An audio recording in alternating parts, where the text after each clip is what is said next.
Vamos para a Bíblia, Malaquias capítulo 3, verso 6. Porque eu, o Senhor, não mudo, por isso vós, ó filhos de Jacó, não sois consumidos. Belíssimo, né, Paulo? Belíssimo. Vamos reler. Tão bonito. Vamos reler. Porque eu, o Senhor, não mudo. Por isso vós, ó filhos de Jacó, não sois consumidos.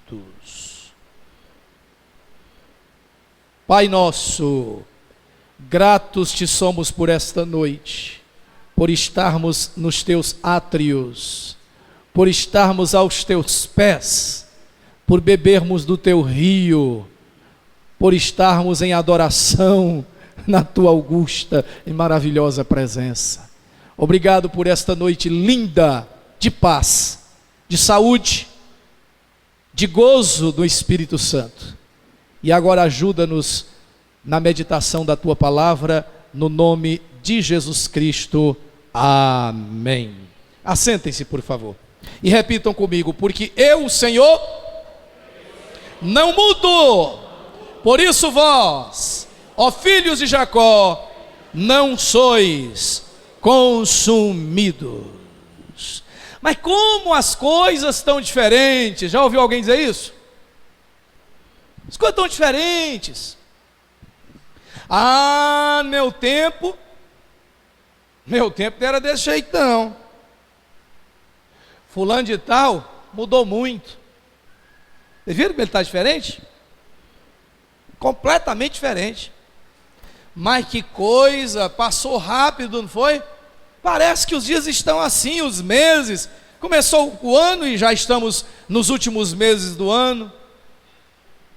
Lembram do compositor, que eu já citei mais de uma vez aqui? O Lulu Santos, que diz: como uma onda no mar, nada do que foi será de novo, né? Do jeito que já foi um dia, tudo passa, tudo sempre passará. A vida vem em onda como um mar, no indo e vindo infinito. Tudo que se vê agora não é igual o que a gente viu há um segundo atrás. Tudo muda o tempo todo no mundo. Lulu Santos está inspirado nos gregos pré-socráticos. Ele está inspirado em Heráclito, ele está inspirado em Parmênides, ele está inspirado naqueles filósofos antes de Sócrates. O Heráclito dizia: tudo muda menos a mudança. Tudo muda menos a mudança. E aí ele dizia: você nunca pode se banhar nas mesmas águas do rio por duas vezes, porque o rio está em fluxo, banhou, já é outra água, aquela foi embora. E ele diz: e você nunca vai ver duas vezes o mesmo pôr do sol, embora pareça a mesma coisa. E você nunca amará duas vezes a mesma pessoa. E o que é que o filósofo quer dizer com isso? Exatamente que o compositor Lulu Santos está dizendo: nada do que você está vendo é igual ao que você viu há um segundo, porque tudo muda, estamos num constante devenir. Somos seres abertos para o fluxo, para o futuro, e é muito ruim. Eu tenho encontrado pessoas que às vezes, há alguns anos eu não via. Pronto, na eleição passada agora, eu estava lá no Santo Afonso, encontrando alguns amigos e conhecidos, e uma menina que eu conheci na época da Assembleia de Deus, ela estava conversando comigo, e de repente passou um outro irmão, e quando aquele outro irmão passou, o irmão estava com a camiseta, e aí ela disse: puxa vida, aquele irmão parece que não está bem, antigamente ele se vestia melhor, ele agora anda de camiseta. Deu vontade de rir com aquilo. Quer dizer, a mentalidade dela era exatamente a mesma mentalidade de 15, de 20 anos atrás. Então quantas vezes nós queremos congelar as coisas, perpetuar? Irmão, nós não podemos eternizar nada. Tudo muda o tempo todo no mundo. Esse é um mundo de mudanças, esse é um mundo de transformações. Nada resiste ao tempo, nada. Até as pirâmides estão se desmanchando lá no Egito. Até os sarcófagos, as múmias estão se desfazendo, estão se decompondo. Nada aguenta o tempo. Imagine, aquilo ali tem 5.000 anos. Agora imagine quando passar 10.000 anos, 30.000, 50.000 ou 100.000 anos, se não acontece a volta de Jesus como se espera. O fato é, tudo está em constante mudança. E o velho Fernando Pessoa, eu deveria ter trazido aquele poema do Fernando Pessoa, não trouxe. Eu não trouxe, eu errei em não trazer o poema do Fernando Pessoa, em que o Fernando Pessoa diz que não consegue imaginar uma pessoa que está assentada em cima das mesmas opiniões há muitos anos, quando tudo mudou e ela permanece estática. Aí o Fernando Pessoa diz uma coisa, ele diz: seja flexível, porque rigidez é característica de cadáver. Não é verdade? Rigidez é característica de defunto. Enquanto a gente está vivo, a gente é maleável, a gente se mexe. Agora na hora que morreu fica duro, trava tudo, mexe o dedo, não mexe mais, está tudo duro. Então rigidez é característica de defunto. E ele diz, para mim, o velho Fernando Pessoa diz, para mim, doença é não mudar. Se alguém não muda, é doente.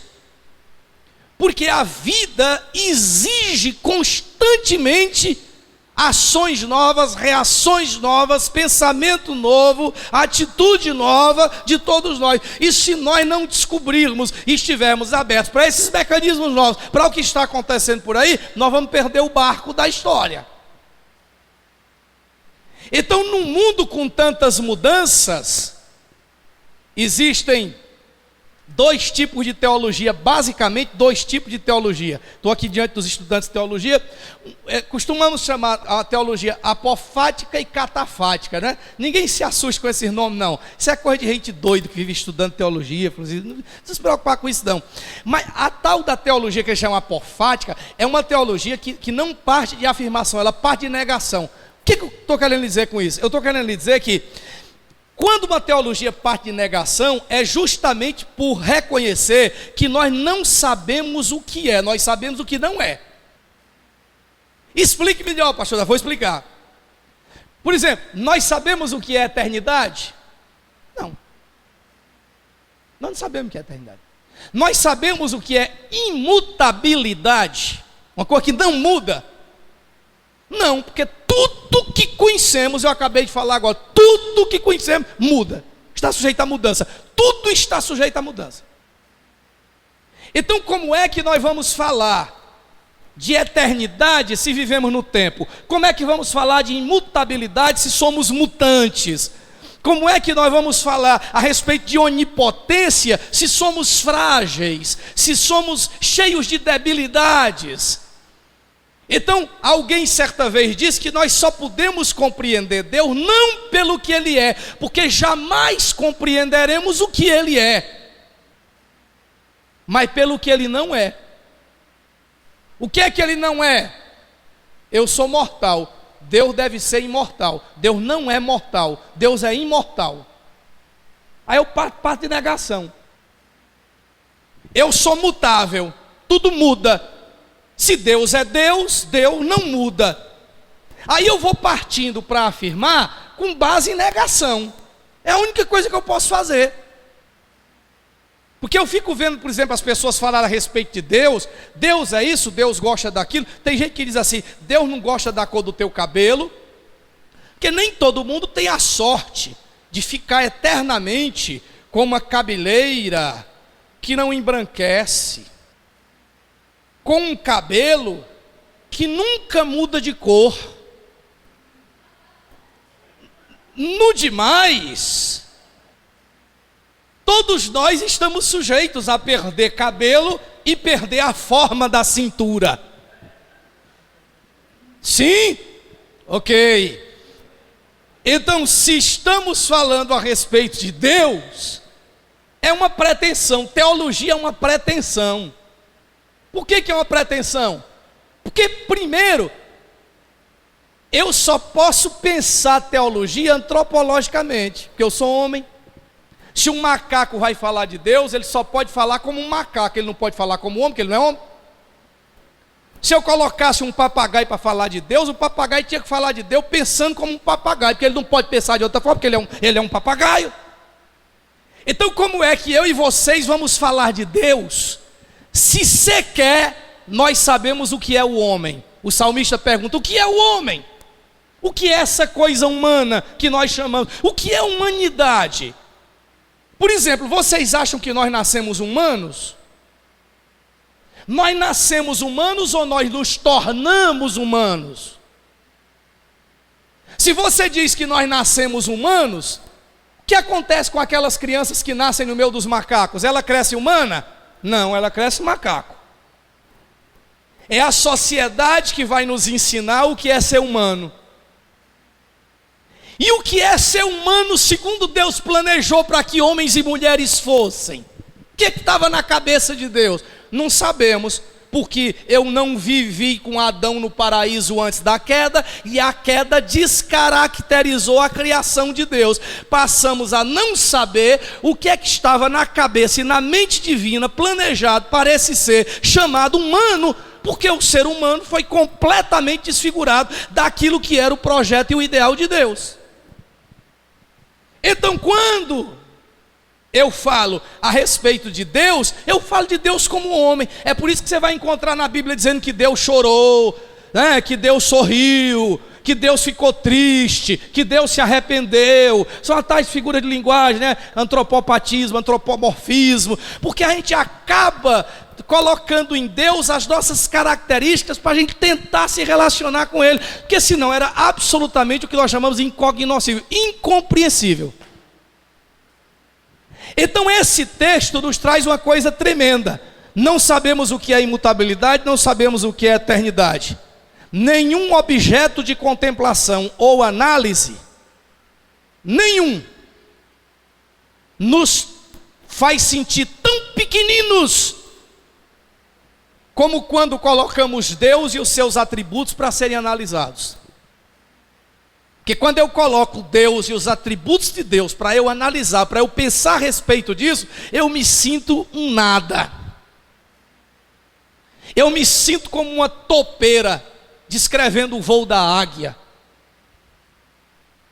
Eu me sinto como um cego tentando descrever os prismas, o caleidoscópio, a beleza das cores.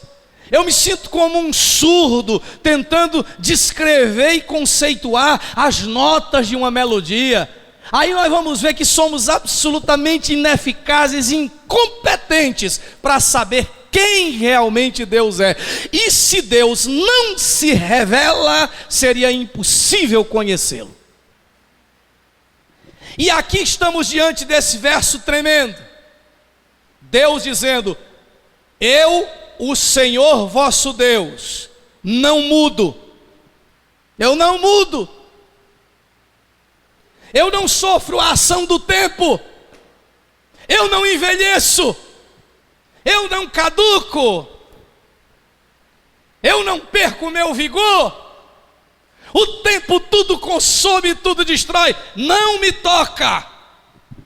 Ele é Pai da eternidade. Esse Deus diz: eu não mudo. Que garantia linda que nós temos hoje. Primeiro, Ele não muda em sua essência. Ele não necessita de retoque. Ele não precisa de pintura. Ele não precisa de remendo. Ele não necessita de remédio. Ele não necessita da ação do homem para que ele continue sendo aquilo que ele sempre foi. A natureza e os homens, eu já disse, mudam. Aí ele diz: mas eu, o Senhor vosso Deus, não mudo. Sua essência é intocada pelo tempo.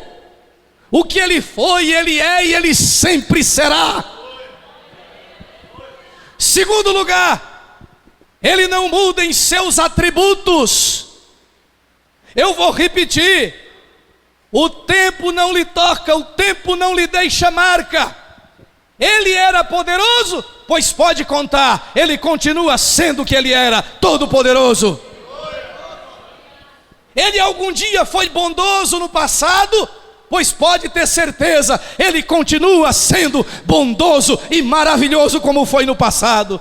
Ele algum dia foi sábio, pois ele continua com toda a sabedoria. Algum dia você leu na Bíblia que Deus foi fiel para um homem e para uma mulher, pois se você leu que Deus foi fiel, tenha certeza, o que ele foi, ele continua sendo. Ele não é infiel, ele é fiel. Algum dia você ouviu Labachubicomanaia falar que Deus é um Deus zeloso? Pois saiba que ele continua sendo zeloso, ele continua sendo Deus. Se você um dia leu na Bíblia que Deus é verdadeiro, ele continua sendo verdadeiro. Ah, que âncora é essa! Nos mares revoltosos da vida, no meio das tsunamis da vida e da história, nós temos uma âncora, diz o escritor aos Hebreus, uma âncora firme que vai além do véu. Se Deus não muda em sua essência, se Deus não muda em seus atributos, prepare um aleluia especial. Terceiro, Deus não muda nos seus planos. Você queria fazer algo e desistiu. Você entrou para o seminário, não está mais no seminário. Entrou para a faculdade teológica, já saiu. Deus não muda de planos. O governo de Deus não é como o governo dos países desse mundo.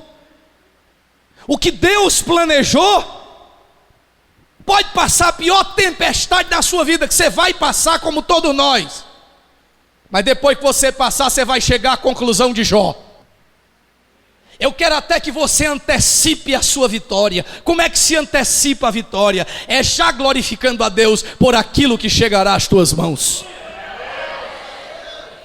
Porque depois de todas essas provações, você vai fazer coro com o patriarca Jó, dizendo: bem sei que tudo podes, e nenhum dos teus planos podem ser frustrados. O plano de Deus para a sua vida não será frustrado. O plano de Deus para a sua família não será frustrado. O plano de Deus para os seus filhos, para o seu casamento, não será frustrado. Se eu fosse você, ficava de pé agora e dava uma rachada de glória a Ele, aleluia, porque os planos de Deus não mudam.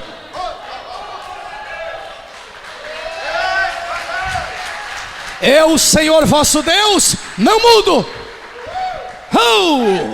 Não muda em sua essência, não muda em seus atributos, não muda em seus planos. E se você ainda aguenta mais uma, você vai levar agora. Ele não muda. Isso aí é só para quem tem. Quem não tem vai ficar calado. Quem tem vai se manifestar.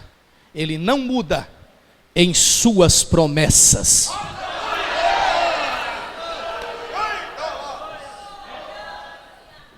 Ele não muda em suas promessas.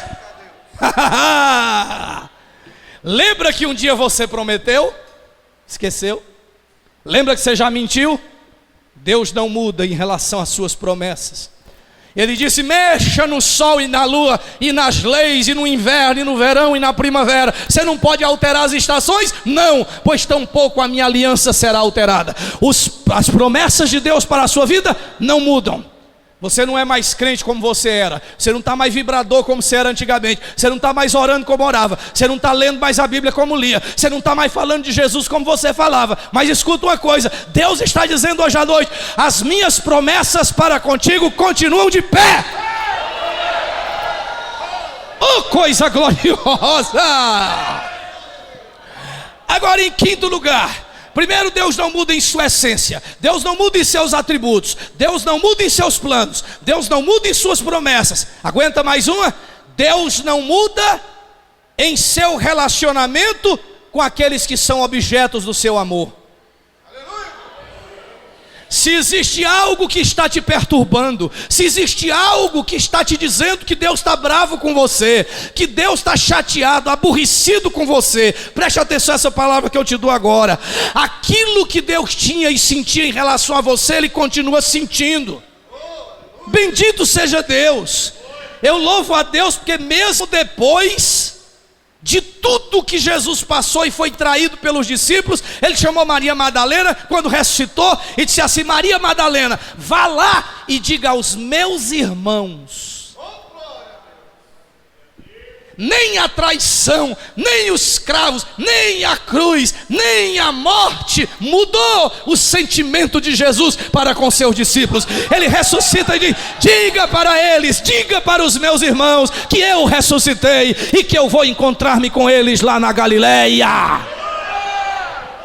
Coisa tremenda isso.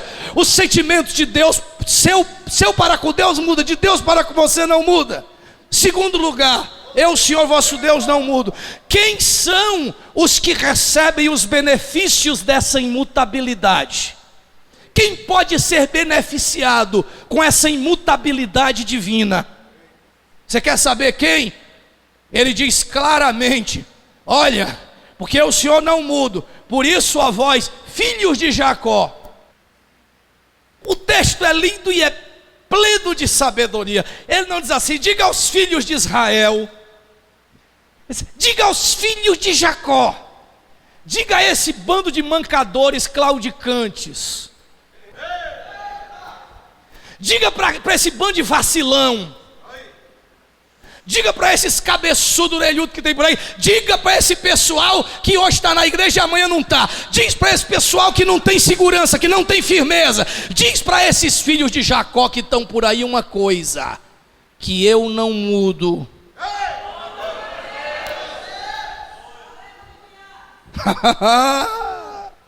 Porque os filhos de Jacó são os que reconhecem a graça. Os filhos de Jacó são os que estão debaixo da eleição. Os filhos de Jacó são os que são chamados por um propósito.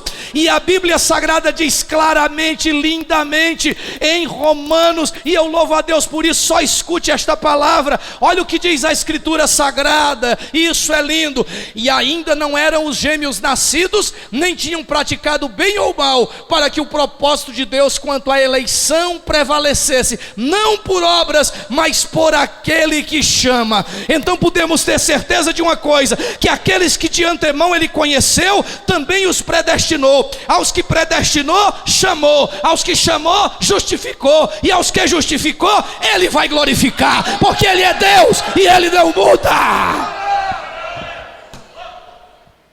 Quem são os que receberão os benefícios dessa imutabilidade? Primeiro, os filhos de Jacó. Segundo, são os que desfrutam de títulos e direitos que não vêm da parte dos homens.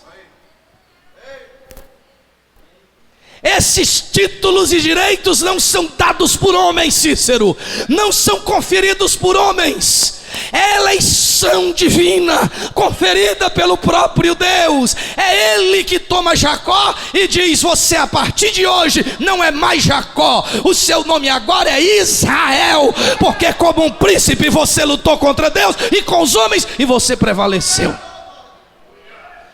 Quem são os que recebem o benefício da imutabilidade? Terceiro, são os que recebem revelação especial. Esses conhecem Manaim, esses cruzaram Peniel, esses atravessaram o Val de Jaboque, esses já subiram pelas escadas que os anjos sobem e descem, esses já aprenderam a sonhar mesmo com a cabeça encostada numa pedra.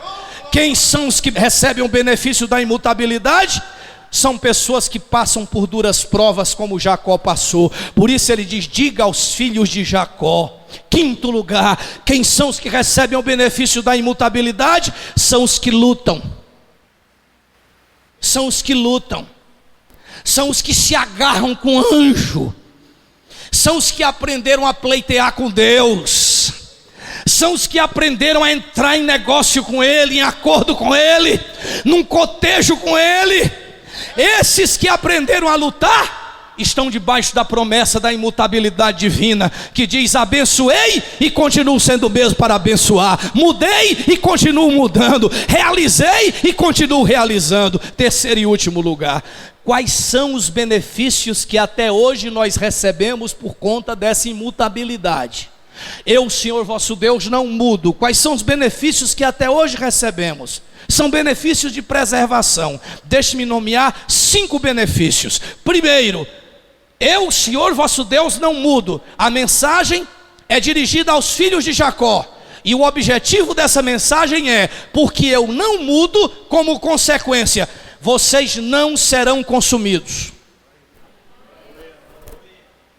Porque eu não mudo, vocês não serão consumidos.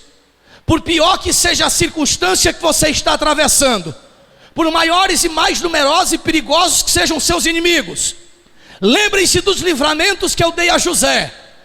É Deus dizendo: lembre-se que eu tirei-o da cova, lembre-se que eu tirei-o da caverna, lembre-se que eu tirei da cadeia, lembre-se que eu o coloquei aonde eu havia determinado que ele estaria desde o princípio, quando eu lhe revelei os sonhos. Lembram do livramento? Pois lembrem-se agora. Deus está dizendo: porque eu não mudo, vocês não serão consumidos. Essa luta que você está passando não vai consumir sua fé. Essa luta que você está passando não vai consumir seu sonho. Essa luta que você está passando não vai consumir o alvo que Deus estabeleceu para a sua vida. É Deus que está determinando isso para você hoje à noite, nessa quarta-feira. Quais são os benefícios que recebemos? Eu estou falando para filhos do rei, que nesta noite entraram no palácio, que estão diante do trono, que estão assentados à mesa do banquete real, recebendo promessas ricas, muito preciosas, coisas que jamais se contaram a um mortal. Quais são os benefícios? Primeiro, não seremos consumidos. Segundo, não seremos consumidos pelas fornalhas deste mundo. As fornalhas deste mundo não vão nos consumir. Joga lá dentro da fornalha o Ananias, o Azarias e o Misael, que chamam Sadraque, Mesaque e Abednego. Joga na fornalha, para ter certeza que vão morrer.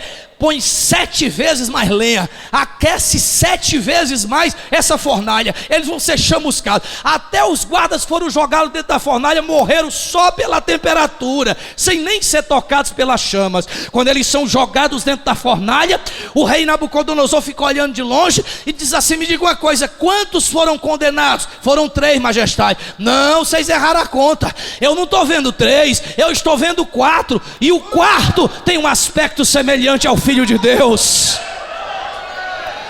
Nunca esqueça, a promessa de Jesus vem no Novo e no Antigo Testamento. Ele disse: onde 2 ou 3 estiverem reunidos em meu nome, eu estou no meio deles. Lá estava Ananias, Azarias e Misael, dentro da fornalha, no nome do Senhor. Jesus disse: estão reunidos em meu nome? Aonde? Na fornalha, eu estou no meio deles. Aleluia, aleluia, eu estou no meio deles. Não seremos consumidos pelas fornalhas deste mundo. Terceiro lugar, quais os benefícios que recebemos hoje? Não seremos consumidos naquele lugar aonde o verme não morre. Nós não somos lenha para queimar inferno, não. Deus está dizendo: não vou deixar meus filhos serem consumidos. Quarto lugar, benefícios que até hoje recebemos: não seremos consumidos no esgoto final do tempo. Cronos, que é o Deus que devora seus filhos, não tocará aqueles que são irmãos do que é Pai da eternidade. Quinto e último lugar, quais os benefícios que vamos receber? Quando Moisés pediu para ver a glória de Deus, Deus disse: Moisés, você está pedindo um negócio complicado. Moisés: mas eu quero ver tua glória, eu preciso ver o Senhor. Aí Deus disse assim: não, é o seguinte, olha, eu vou passar assim diante de você, só a minha glória. Agora eu vou passar de costa. E ainda tem outra coisa, eu ainda vou colocar a minha mão assim em cima de você, viu, meu filho? Vou colocar a minha mão, você não cegar. Vou passar de costa, só a minha glória. E tu te esconde atrás de uma pedra e mira pelo meio dessa pedra, porque eu vou passar lá adiante e acolá. E Moisés ficou lá no cantinho da rocha, olhando por uma brecha. E Deus colocou a mão sobre Moisés naquela rocha, passou de costa a glória dele. Moisés viu. Quando Moisés vem descendo do monte, todo mundo foge dele. Ele disse: o que está acontecendo? Está todo mundo fugindo de mim. Moisés, o que é que houve contigo, Moisés? Ninguém aguenta contemplar o teu rosto. Ele está cheio de glória, ele brilha como o sol. Presta atenção que eu te digo hoje à noite, meu irmão e minha irmã. Deus está dizendo algo lindo: porque eu não mudo, vocês não serão consumidos. Sabe por que hoje à noite Deus não está liberando a glória total sobre a sua vida? Porque você não aguenta e eu não aguento. Deus está liberando de acordo com a tua capacidade de suportar. Quer ver tu dar um pouquinho de lugar aí para o homem de branco que está passeando no meio da igreja? Quer ver tu dar um pouquinho de lugar aí para esses anjos que estão por aqui dentro do santuário, contemplando e tudo observando? Você vai nessa noite sair daqui com o brilho da glória no teu rosto, no teu coração, sobre a tua vida. Eu, o Senhor vosso Deus, não mudo, e essa é a causa de vocês não serem consumidos. Queremos te agradecer hoje, nosso Deus, porque estamos aqui sentindo tua glória, mas estamos sentindo de acordo com a nossa capacidade de receber da tua glória para as nossas vidas nesta noite, porque eu, o Senhor vosso Deus, não mudo, e essa é a causa de vocês não serem consumidos. Eu vou neste momento convidar você a aproximar-se do altar, aos pés do Deus que não muda.